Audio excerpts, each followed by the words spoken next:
All right, chapter 3, The Escape. The barn was very large. It was very old. It smelled of hay and it smelled of manure. It smelled of the perspiration of tired horses and the wonderful sweet breath of patient cows. It often had a sort of peaceful smell, as though nothing bad could ever happen again in the world. It smelled of grain and of harness dressing and of axle grease and of rubber boots and of new rope. And whenever the cat was given a fish head to eat, the barn would smell of fish. But mostly it smelled of hay, for there was always hay in the great loft up overhead, and there was always hay being pitched down to the cows and the horses and the sheep. The barn was pleasantly warm in winter when the animals spent most of their time indoors, and it was pleasantly cool in summer when the big doors stood wide open to the breeze.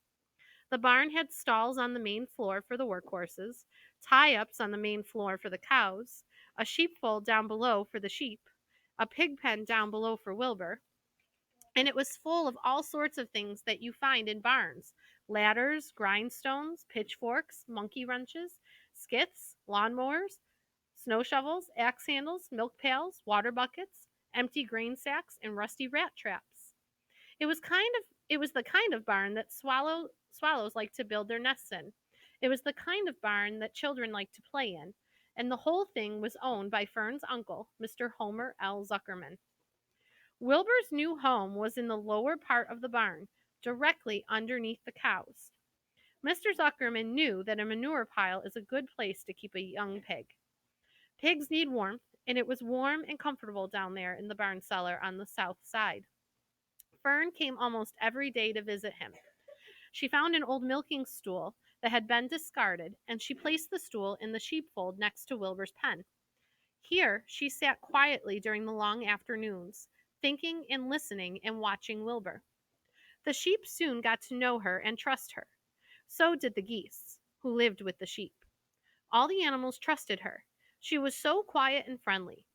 Mr. Zuckerman did not allow her to take Wilbur out, and he did not allow her to get into the pig pen. But he told Fern that she could visit on the stool and watch Wilbur as long as she wanted to. It made her happy just to be near the pig, and it made Wilbur happy to know that she was sitting there, right outside his pen. But he never had any fun. No walks, no rides, no swims. One afternoon in June, when Wilbur was almost 2 months old, he wandered out into his small yard outside the barn. Fern had not arrived for her usual visit. Wilbur stood in the sun, feeling lonely and bored. There's never anything to do around here, he thought. He walked slowly to his food trough and sniffed to see if anything had been overlooked at lunch. He found a small strip of potato skin and ate it. His back itched, so he leaned against the fence and rubbed against the boards. When he tired of this, he walked indoors, climbed to the top of the manure pile, and sat down. Ew. He didn't feel like going to sleep. He didn't feel like digging. He was tired of standing still, tired of laying down. I'm less than 2 months old, and I'm tired of living, he said. He walked out to the yard again. When I'm out here, he said, there's no place to go but in. And when I'm indoors, there's no place to go but out in the yard. That's where you're wrong, my friend, said a voice. Wilbur looked through the fence and saw the goose standing there. You don't have to stay in that dirty little yard, said the goose, who talked rather fast. One of the boards is loose. Push on it. Push, push, push on it, and come on out. What? Said Wilbur. Say it slower. At the risk of repeating myself, said the goose, I suggest that you come on out. It's wonderful out here. Did you say a board was loose? That I did, said the goose. Wilbur walked up to the fence and saw that the goose was right. One board was loose. He put his head down, shut his eyes, and pushed. The board gave way. In a minute, he had squeezed through the fence and was standing in the long grass outside his yard. The goose chuckled. How does it feel to be free? She asked. I like it, said Wilbur. That is, I guess I like it. Actually, Wilbur felt queer to be outside his fence, with nothing between him and the big world. Where do you think I'd better go? Anywhere you like, said the goose. Go down through the orchard, root up the sod, go down through the garden, dig up the radishes, root up everything, eat grass, look for corn, look for oats, run all over, skip and dance, jump and prance. Go down through the orchard and stroll in the woods. The world is a wonderful place when you're young. I can see that, replied Wilbur. He gave a jump in the air, twirled, ran a few steps, stopped, looked all around, sniffed the smells of afternoon, and then set off walking down through the orchard. Pausing in the shade of an apple tree, he put his strong snout into the ground and began pushing, digging, and rooting. He felt very happy. He had plowed up quite a piece of ground before anyone noticed him. Mrs. Zuckerman was the first to see him. She saw him from the kitchen window, and she immediately shouted for the men. Homer, she cried, pigs out, Lurvy, pigs out, Homer, Lurvy, pigs out. He's down there under that apple tree. Now the trouble starts, thought Wilbur. Now I'll catch it. The goose heard the racket, and she, too, started hollering. Run, run, run, downhill, make for the woods, she shouted to Wilbur. They'll never, never, never catch you in the woods. The Cocker Spaniel heard the commotion, and he ran out from the barn to join the chase. Mr. Zuckerman heard, and he came out of the machine shed where he was mending a tool. Lurvy, the hired man, heard the noise and came up from the asparagus patch where he was pulling weeds. Everybody walked toward Wilbur, and Wilbur didn't know what to do. The woods seemed a long way off, and anyway, he had never been down there in the woods and wasn't sure he would like it.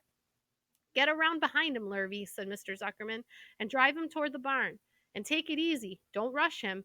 I'll go and get a bucket of slops. The news of Wilbur's escape spread rapidly among the animals on the place. Whenever any creature broke loose on Zuckerman's farm, the event was of great interest to the others. The goose shouted to the nearest cow that Wilbur was free, and soon all the cows knew. Then one of the cows told one of the sheep, and soon all the sheep knew. The lambs learned about it from their mothers. The horses in their stalls in the barn pricked up their ears when they heard the goose hollering, and soon the horses had caught on to what was happening. Wilbur's out, they said. Every animal stirred and lifted its head and became excited to know that one of his friends had got free and was no longer penned up or tied fast. Wilbur didn't know what to do or which way to run. It seemed as though everybody was after him. If this is what it's like to be free, he thought, I believe I'd rather be penned up in my own yard. The Cocker Spaniel was sneaking up on him from one side. Lurvy, the hired man, was sneaking up on him from the other side. Mrs. Zuckerman stood ready to head him off as if he started for the garden. And now Mr. Zuckerman was coming down toward him, carrying a pail. This is really awful, thought Wilbur. Why doesn't Fern come? He began to cry. The goose took command and began to give orders. Don't just stand there, Wilbur. Dodge out. Dodge about, cried the goose. Skip around, run toward me, slip in and out, in and out, in and out. Make for the woods, twist and turn. The Cocker Spaniel sprang for Wilbur's hind leg. Wilbur jumped and ran. Lurvy reached out and grabbed. Mrs. Zuckerman screamed at Lurvy. The goose cheered for Wilbur. Wilbur dodged between Lurvy's legs. Lurvy missed Wilbur and grabbed the spaniel instead. Nicely done, cried the goose. Try it again. Run downhill, suggested the cows. Run toward me, yelled the gander. Run uphill, cried the sheep. Turn and twist, honked the goose. Jump and dance, said the rooster. Look out for Lurvy, called the cows. Look out for Zuckerman, yelled the gander. Watch out for the dog, cried the sheep. Listen to me, screamed the goose. Poor Wilbur was dazed and frightened by all this hullabaloo. He didn't like being the center of all this fuss. He tried to follow the instructions his friends were giving him, but he couldn't run downhill and uphill at the same time, and he couldn't turn and twist when he was jumping and dancing, and he was crying so hard he could barely see anything that was happening. After all, Wilbur was a very young pig, not much more than a baby, really. He wished Fern were there to take him in her arms and comfort him.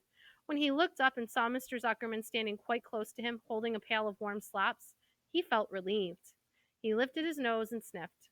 The smell was delicious. Warm milk, potato skins, wheat middlings, Kellogg's cornflakes, and a popover left from the Zuckerman's breakfast. Come, pig, said Mr. Zuckerman, tapping the pail. Come, pig. Wilbur took a step toward the pail. No, no, no, said the goose. It's the old pail trick, Wilbur. Don't fall for it. Don't fall for it. He's trying to lure you back into captivity, Ivity. He's appealing to your stomach. Wilbur didn't care. The food smelled appetizing.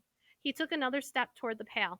Pig, pig, said Mr. Zuckerman in a kind voice, and began walking slowly toward the barnyard, looking all about him innocently, as if he didn't know that a little white pig was following along behind him. You'll be sorry, sorry, sorry, called the goose. Wilbur didn't care.